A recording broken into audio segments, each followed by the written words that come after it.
오늘은 오순절의 연속이라는 제목으로 말씀을 드립니다. 지난 시간에 오순절이 어떻게 완성이 되었고에 대해서 말씀을 드렸습니다.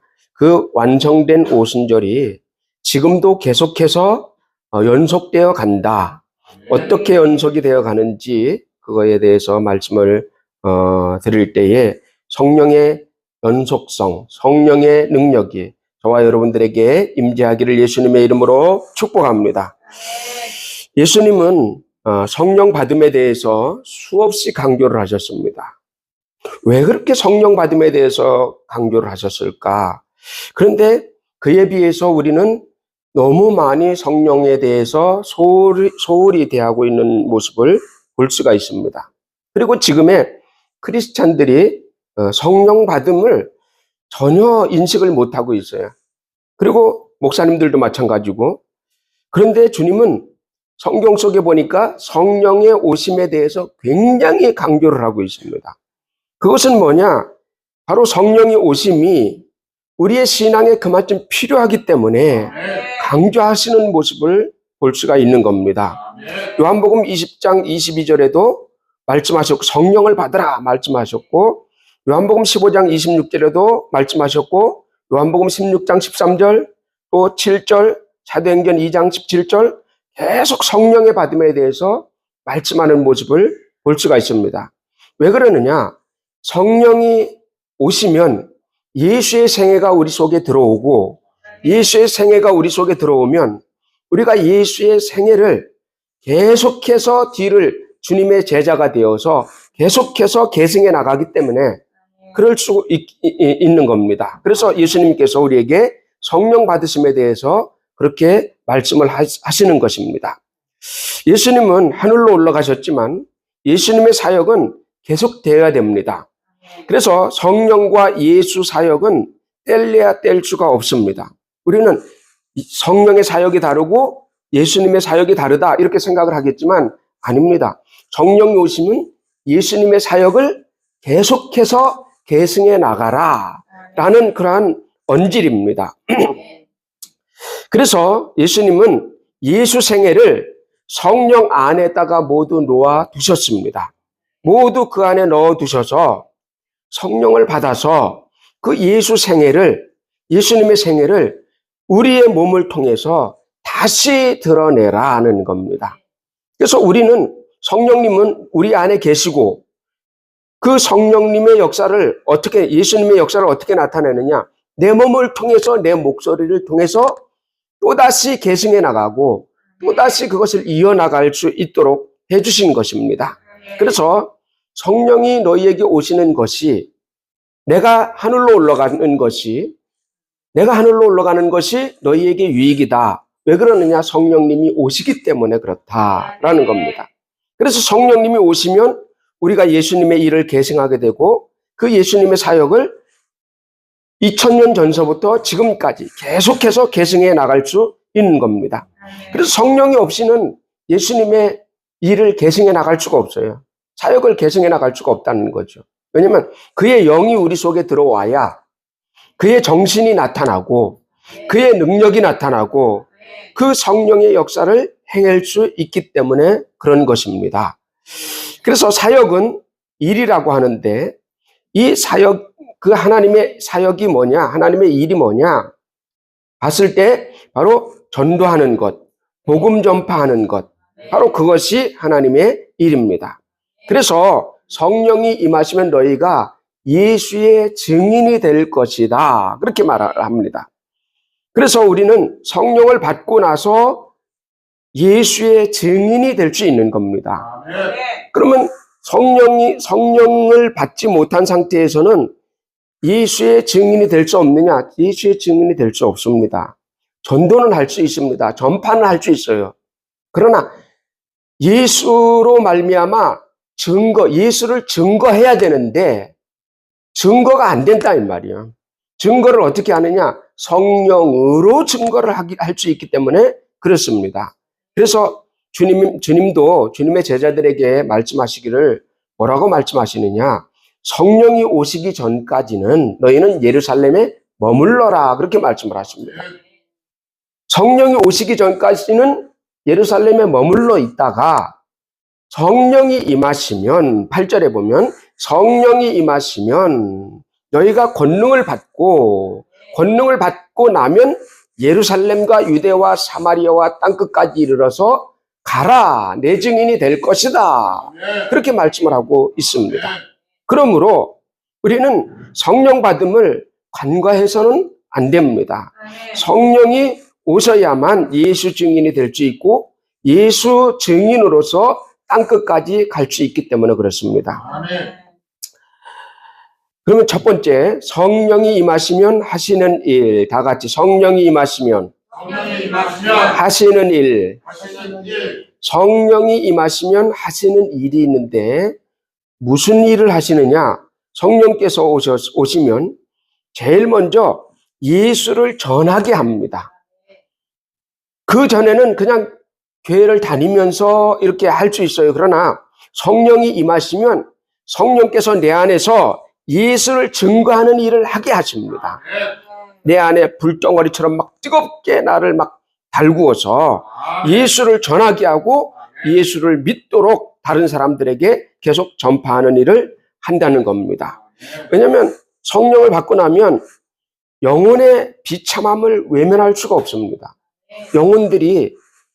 사람의 영혼들이 너무 비참해 보이고 저들이 저렇게 놔두면 그냥 저들은 지옥 갈 수밖에 없는데 그걸 내가 그냥 놔둘 수 있느냐? 아니다. 저들에게 예수를 증거해서 저들의 영혼의 비참함을 면하게 해주자. 천국 가게 해주자 하는 겁니다. 우리가 좋은 것이 있으면 좋은 것을 나누어 주고 싶듯이 좋은 것이 생깁니다. 좋은 것이 생기면 그것을 나만 알고 있으면 안타깝잖아요. 그러니까 다른 사람에게도 막 알려주고 싶은 거예요. 저기 산속에 들어가면 금이 나더라. 그럼 안 가르쳐 주겠죠. 근데 내가 쓰고 싶은 말 좀 시큰케 간 다음에 가난한 사람들에게 저기 산에 가면 거기 금이 있습니다. 가져다가 부자 되십시오 하고 자꾸 이렇게 가르쳐 주는 거야. 만약에 산속에 귀한 약초가 있어. 그런데 아픈 사람이 있습니다. 그러면 그 아픈 사람에게 가서 그 귀한 약초를 알려주지 않겠어요? 바로 예수도 마찬가지입니다. 아픈 사람을 보면 예수 만나면 나을 수 있는데 예수 만나면 새롭게 될 수 있는데 하면서 그에게 가르쳐 주는 겁니다. 좋은 소식을 전하여 주는 거죠. 그 좋은 소식을 전하여 주는 것을 복음이라고 말을 합니다. 복된 소식. 다 같이 복된 소식. 그 복된 소식을 전하여 주는 역할을 바로 사역이라고 하는데 그 사역을 내가 하는 겁니다. 그래서 성령이 임하시면 바로 우리가 예수를 전하는 그런 기쁜 일들을 하게 되는 겁니다. 그렇게 시키시는 겁니다. 그 다음에 회개시키는 일을 합니다. 다른 사람들이 죄가 있으면 저주를 받기 때문에 그 사람에게 어떻게 하든지 예수 믿게 만들어서 회개시키는 일을 하게 됩니다. 그래서 그 사람에게 회개시키는 일을 하게 되고 그 사람으로 하여금 예수 믿어서 저주받지 않도록 만들어주는 일을 하게 됩니다. 그리고 그 다음에 죄를 사하게 합니다. 그 사람이 이제 예수를 믿게 되고 회개하게 되면 우리는 죄 사하는 권세가 있습니다. 다 같이 나는 죄 사하는 권세가 있다. 엄밀히 따지면 내가 아니고 성령님이 하시는 겁니다. 그래서 요한복음에 보면 요한복음 20장에 보면 뭐라고 말씀하시느냐면 요한복음 20장 23절에 보면 너희가 누구의 죄든지 사하면 사하여질 것이요 누구의 죄든지 그대로 두면 그대로 있으리라 하시니라. 아멘. 누군가가 죄를 회개하고 하나님 앞에 전심으로 돌아오기로 작정했다면 우리는 그 사람에게 당신의 죄는 사함을 받았습니다 라고 선포해 줄 수가 있습니다. 내가 죄를 사하는 건 아니죠. 예수의 이름으로 예수님께서 당신의 죄를 사해 주셨습니다 라고 선포하는 능력이 우리에게 있다는 겁니다. 그래서 죄를 사하는 권세가 나에게 있다라고 말씀을 드릴 수 있습니다. 그리고 그 다음에 성령이 임하시면 우리에게 하시는 일이 무슨 일을 하느냐? 바로 귀신 내쫓는 일을 합니다. 귀신 쫓아내는 일을 합니다. 그래서 이 귀신 쫓아내는 일을 못하니까 교회가 무능하다, 교회 가도 소용없다, 이런 소리를 자꾸 하는 거예요. 지난 시간에 말씀을 드렸듯이 또 아래 무당이 이제 전도하는데 왔어요. 왔는데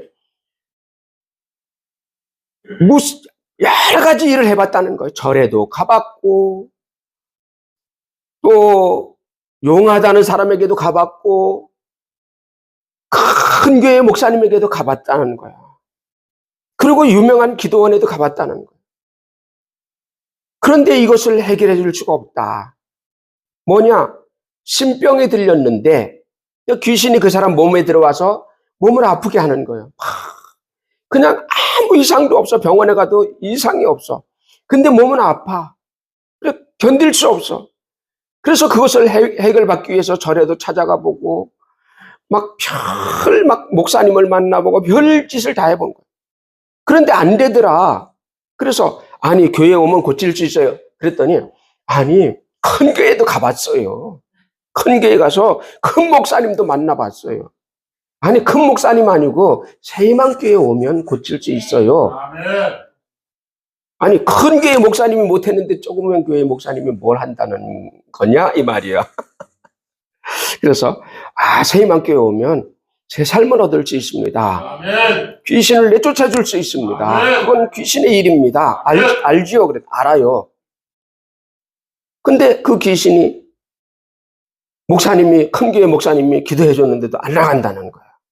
그래서 이제는 할 수 없어요. 이제는 어쩔 수 없어요. 그 말을 몇 번 하는 거예요. 이제는 어쩔 수 없어요. 이제는 마지막이에요. 이제는 무당이 됐으니 어쩔 수 없어요.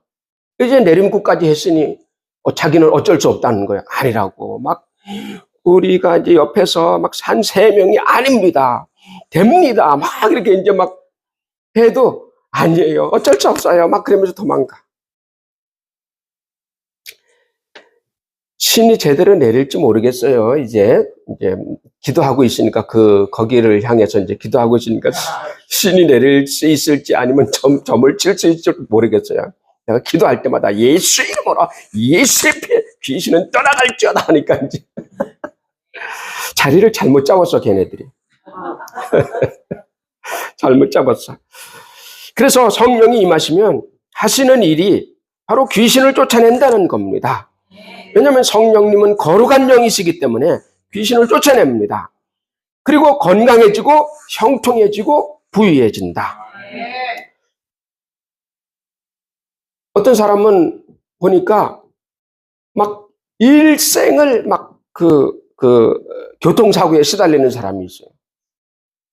우리 전도하는데 어떤 할머니가 항상 소나타를 탁 끌고 손을 탁 흔들면서 지나갑니다. 저한테 꼭 손을 탁 흔들면서. 어떨 때는 차를 딱 세워요. 그러면 제가 건빵 2개를 하나를 처음에 딱 줬더니 뒤에도 있어요. 그러는 걸 보니까 남편이 뒤에 타고 있고 여자가 운전을 하고 있어요. 할머니가. 그래서 이제 2개를 딱 줬어요. 그 다음서부터 지나가면 손을 탁 흔들면서 지나가요. 그러더니 어느 날 장애인 다치신 분들이 이거 밀고 다니잖아. 이거 허리에다가 복대하고 이렇게 밀고 어떻게 된 거냐고. 교통사고가 나왔어요. 그래서 이렇게 옛날에도 그전에도 교통사고가 나가지고 부러졌었는데 이번에 또 교통사고 어떻게 났느냐 그랬더니 이쪽 동네 가까이에서 이제 자기 말은 급발진을 했다는 거야. 근데 급발진이 자기가 밟아서 급발진을 한 거지. 소나타 8년 된 건데 급발진이 일어날 리가 없어. 자기가 이제 밟은 거지. 근데 급발진이 일어나서 가서 박았다는 거야. 남편은 괜찮은데 자기는 또 부러졌대. 근데 그런 사고가 몇 번 일어나는 거야. 근데 그분이 뭐냐면 아들이 목사님이에요.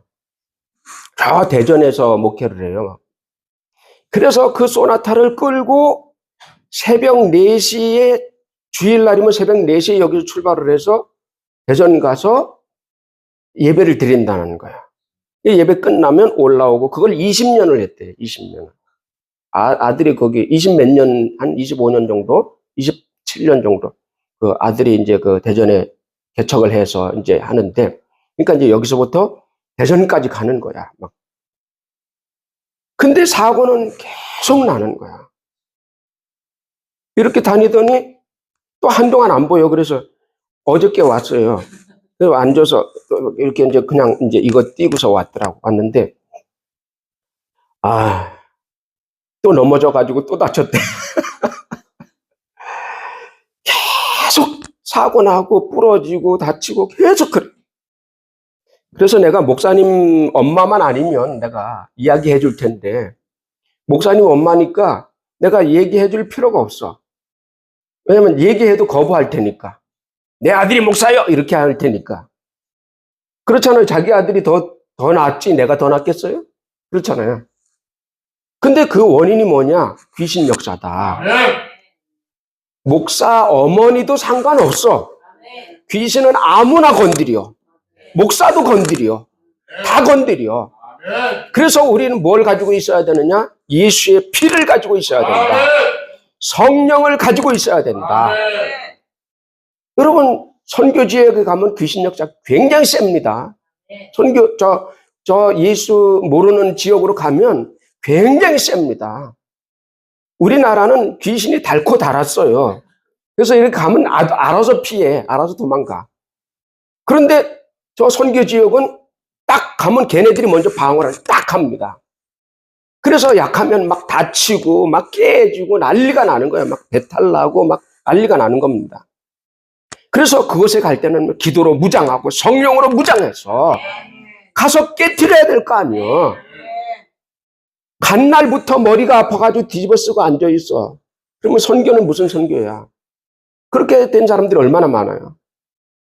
도마와 같이 도마가 인도를 도착을 했어요. 도마가 인도를 딱 도착을 하니까 거기에 귀신들이, 악령들이 막 대항을 합니다. 그러니까 도마가 막 예수의 이름으로 악령들은 떠나갈지어다, 무너져라.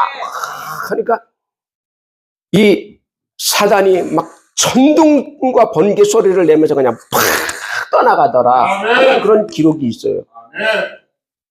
그래서 인도에 가면 무슨 박물관에 그 도마가 거기 묻혔대요.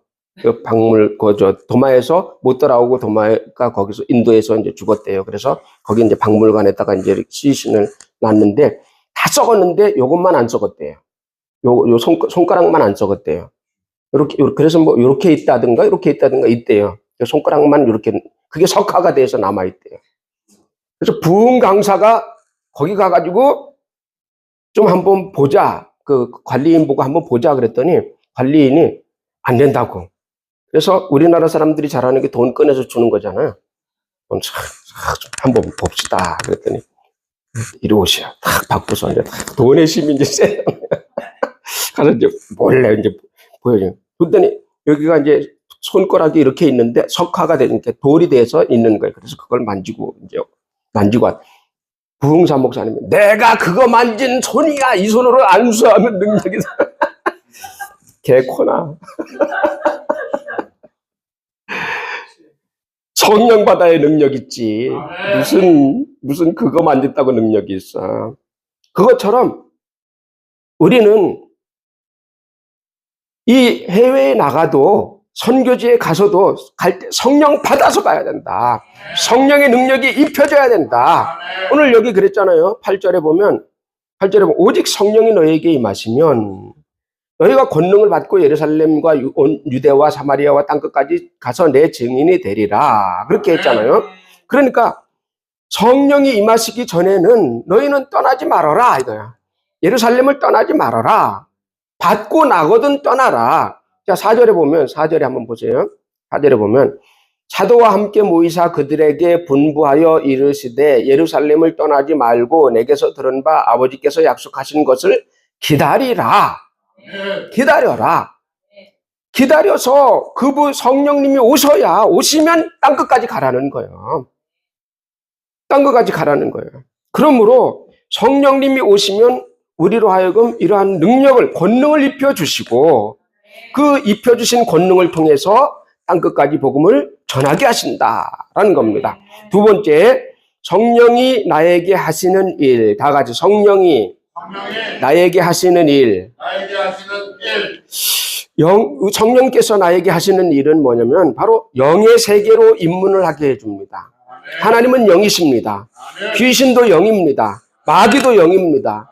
영인데 영으로 대적하고 싸우지 않으면 어떻게 싸우겠습니까? 저쪽은 영으로 싸우는데 나는 육으로 싸워. 그러면 아무것도 할 수가 없습니다. 지난 시간에 말씀드렸듯이 가나안 땅은 영적 전쟁을 하는 곳입니다. 바로 성령님이 요단강에서 성령을 받고 나서 성령을 받고 나면 영적 전쟁을 비로소 할 수 있다는 겁니다. 그래서 우리는 영적인 세계로 성령을 받아서 영적인 세계로 입문을 해서 영적 전쟁을 해야 된다는 겁니다. 그리고 그 다음에 방언을 통해서 하나님과 영적 소통을 하게 해줍니다. 방언을 통해서 그냥 기도를 하면 그 기도는 그냥 올라가다가 다 끝납니다. 또 올라가는 수도 있어요. 간절하게 기도하면 올라갈 수도 있어요. 또 천사들이 들어 올라갈 수 있습니다. 그러나 방언은 하나님과 직통으로 연결됐기 때문에 바로 올라갑니다. 영적 언어이기 때문에 하나님과 소통을 할 수 있도록 만들어줍니다. 요한복음 4장 24절에 보면 하나님은 영이시니 예배하는 자가 영과 진리로 예배할지니라 이렇게 말씀을 하고 있습니다. 그래서 우리에게 방언을 주고 성령을 우리에게 주신 것은 뭐냐면 하나님과 영적 소통을 하도록 만들어 주신 것입니다. 그리고 방언을 통해서 각종 은사를 받게 해줍니다. 방언을 통해서 은사가 활성화되게 해주신다는 겁니다. 그 사람 몸속에, 그 사람 영 속에 은사가 각자 있어요. 사람 속에 자기 은사가 있습니다. 하나님이 주신 그 사람을 보낼 때 주신 은사가 있어요. 그런데 성령이 임하시면 그 내 속에 들어있는 은사를 활성화시켜 주어서 은사를 행하게 해주신다라는 겁니다. 그 다음에 권능을 입혀주십니다. 그래서 우리는 권능이라는 것은 뭐냐면 권능은 천사를 얘기를 합니다. 대통령의 권능은 군대에 있습니다. 군대를 대통령의 권능이라고 합니다. 그러면 하나님의 권능은 천사입니다. 그래서 우리가 권능을 여기 사도행전 1장 8절에도 보면 뭐라고 말씀하고 계시냐면 너희가 권능을 받고 그랬습니다. 그 권능이 뭐냐? 권능은 천사를 얘기를 하는 겁니다. 그러므로 천사를 구할 수 있습니다. 나에게 천사를 보내주시옵소서. 능력의 천사를 보내주시옵소서. 은사의 천사를 보내주시옵소서. 여러 가지 천사를 구할 수 있습니다. 천사는 여러 가지 기능들이 있으니까 그 기능들을 할 수 있는 천사를 내게 보내달라고 하고 예수의 이름으로 천사들은 오라 하고 명령할 수가 있습니다. 다 같이 예수의 이름으로 권능의 천사들은 나에게 오라. 나에게 오라. 나를 와서 도우라. 이렇게 말할 수가 있습니다. 그래서 천사를 구할 수 있다는 겁니다.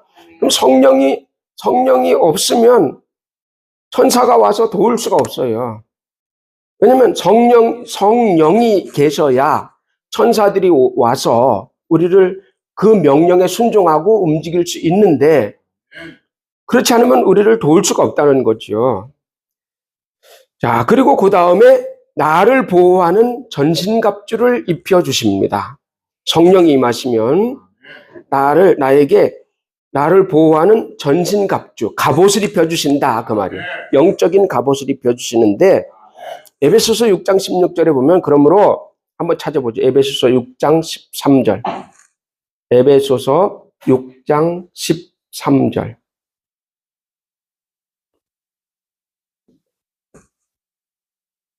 (6장 13절)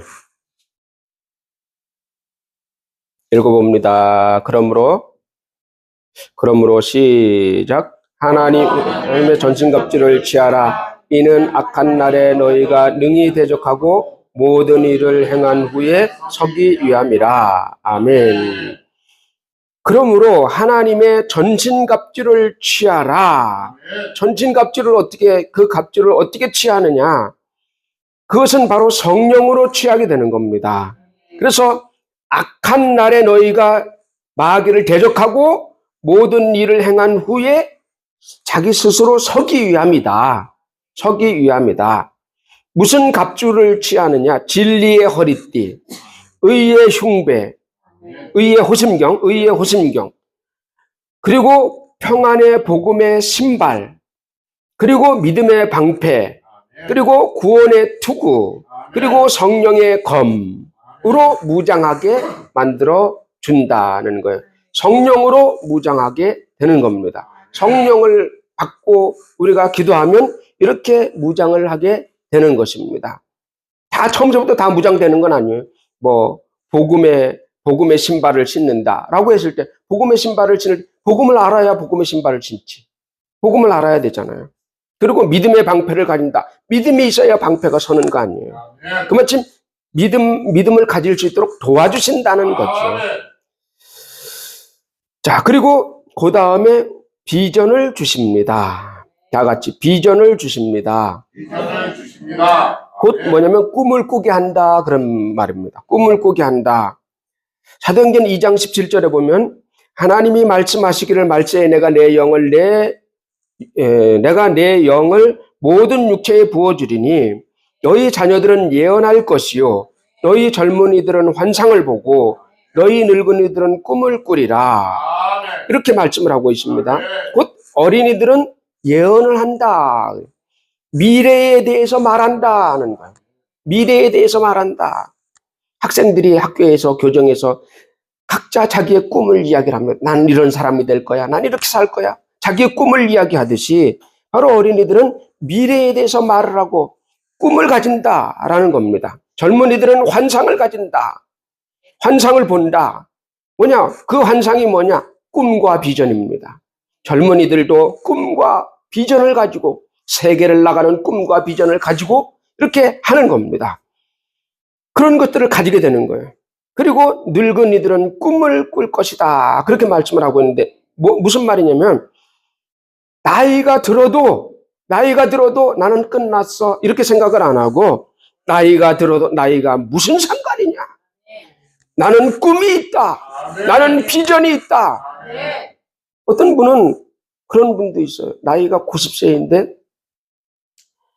단기 선교 여행을 갔다 온 사람도 있어요. 또 나이가 90세이지만 그러나 나는 영혼을 구원한다 하고 전도하며 돌아다니는 사람도 있어요. 우리 전도하는 곳에 어떤 권사님이 와서 도와줍니다. 근데 연세가 좀 있으세요. 연세가 좀 있으시지만 와서 힘든 몸을 가지고 와서 이제 우리 교인이 아니에요. 다른 교인인데 와서 막 사탕도 막 해서 봉지에다 담아가지고 한 100개 만들어가지고 와서 막 이렇게 전도를 해주고 막 이렇게 합니다.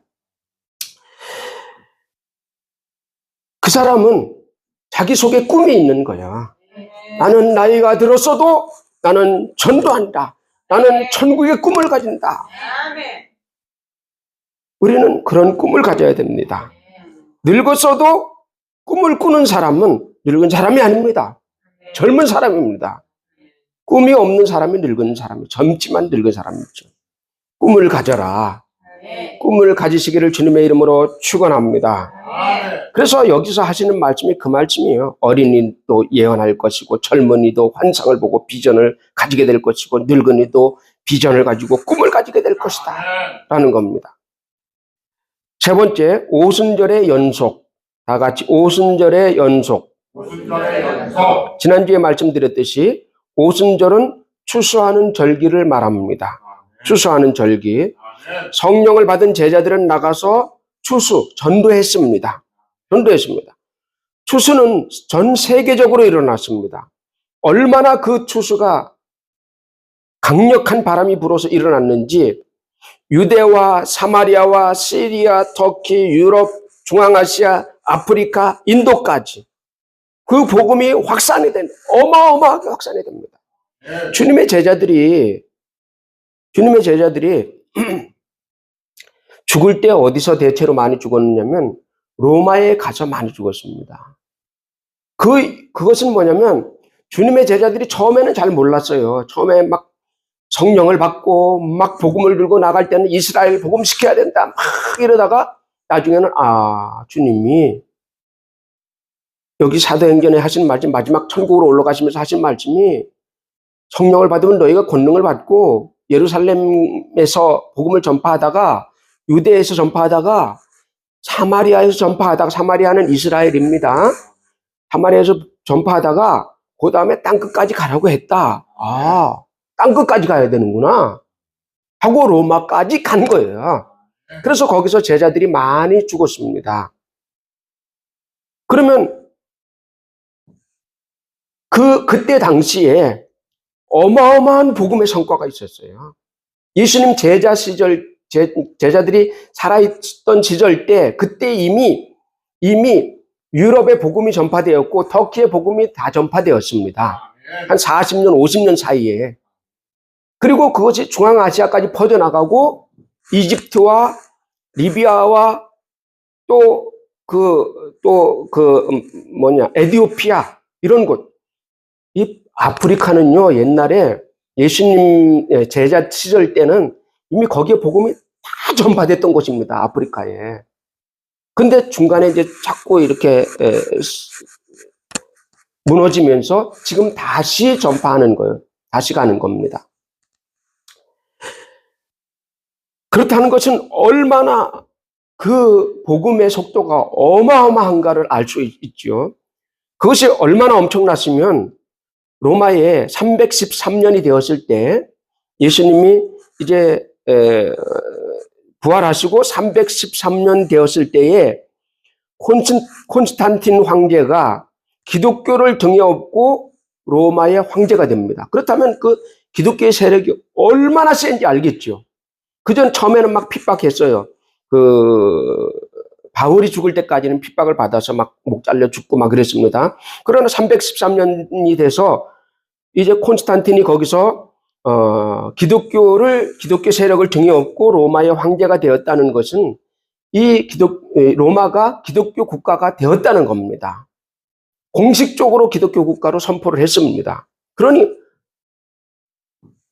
주일날 예배를 드리면 거리에 사람이 없어요. 왜? 황제가 예배당에 가서 앉아 있으니까. 황제가 예배당에 앉아 있으니까 일반 백성들이 전부 다 예배당으로 다 몰려가는 거예요. 다. 그 정도로 어마어마한 복음이 전파되었습니다. 이것은 영혼의 추수기가 대대적으로 이루어졌다는 것을 볼 수가 있습니다. 추수가 된다라고 했을 때는 뭘로 보느냐면 성령이 임재하시고 추수가 일어나는 것. 그것을 말씀하는 거예요. 그리고 그 이후로 이제 전 세계는 교리화가 되었습니다. 자꾸 교리화가 됩니다. 이 성경이 기독교가 교리화가 됩니다. 공부, 성경 공부, 이런 식으로 계속 교리화가 됩니다. 그러다 보니까 점점 더 이렇게 쓰러지는 거예요. 복음이 쓰러집니다. 그러다가 1900년에 미국에서 다시 대추수가 시작이 되었습니다. 1900년도에 성령의 역사를 체험한 6명의 사람이 5명의 대학원생과 한 사람의 교수가 우리가 이것을 논문을 써야 되는데 한번 기도해보자 하고 그들이 방학 동안에 그것을 이제 기도해보자고 했습니다. 그래서 성경을 보니까 열흘 동안 전심으로 기도했더니 성령이 임하더라라는 것을 기초 삼아서 이 지도 교수와 5명의 학생들이 그러면 우리가 해서 너희가 리포트를 전부 써서 방학 끝나면 가져와라. 이렇게 이제 한 거예요. 그랬더니 그들이 가서 열흘 동안 전심으로 기도를 했습니다. 열흘 동안 전심으로 기도했더니 이제 다 써가지고 왔겠죠. 이제 리포트를 전부 써가지고 왔어요. 왔는데 보니까 열흘 동안 전심으로 기도했더니 열흘도 안 돼서 입에서 이상한 소리가 나오더라. 그랬더니 랄랄랄라 빠빠빠빠 따따따따 이런 소리가 나오더라. 이게 도대체 뭔지 모르겠다. 그랬더니 그 교수도 나도 그렇더라. 전부 6명의 사람이 전부 이게 바로 성령이 오시고 바르고 우리 가슴이 막 뜨거워지고 막 복음이 막 전파하고 싶어서 막 미치겠더라. 이게 바로 성령의 사도행전에 나오는 성령의 임재하심이구나. 거기서부터 오순절 교단이 시작이 된 겁니다. 그러더니 막 불덩이처럼 막 확 커집니다. 커지더니 그것을 한국의 조용기 목사님이 받아들여서 우리나라에도 이 성령의 역사가 이루어지기 시작을 한 겁니다. 근데 우리나라는 참 복받은 나라입니다. 우리나라를 일으킨 대단한 그 성령의 역사를 일으킨 분들이 몇 분 계십니다.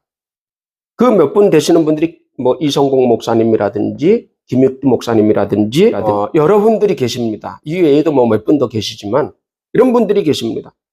우리는 그들을 때로는 욕을 하기도 합니다. 지금 보면 다 욕도 먹을 사람들이에요, 다. 조용기 목사님도 처음에 막 이단이라고 얼마나 욕했어요. 그러나 성령의 역사가 일어나면 사람이 이해를 못하는 겁니다. 사람들이 이해를 못합니다. 병이 고쳐진다고 그게 이해가 갑니까? 다리 길어져라 그런다고 다리 길어진다고 하면 이해가 됩니까, 그게? 안 되죠. 성령은 하나님이십니다. 못 이룰 것이 없습니다. 그러므로 성령의 역사를 모셔드리고 그리고 추수에 참여해야 된다. 그래서 이 추수는 계속되는 것이 아닙니다. 추수가 막 일어나다가 어느 순간 추수가 딱 끝입니다. 추수가 어느 정도 되었다 싶으면 추수가 딱 끝납니다. 그러면 이 지구는 끝나버리는 거예요. 그걸로 끝나버리는 겁니다. 그래서 우리는 지금이 성령 받을 때요. 지금이 성령으로 역사할 때다. 그러면 성령 충만 받으시기를 주님의 이름으로 축원합니다. 그래서 오후 예배에 더 오셔서 오후 예배 때 성령 충만히 받고 성령으로 방언까지 말하고 성령으로 사역하시기를 주님의 이름으로 축원합니다.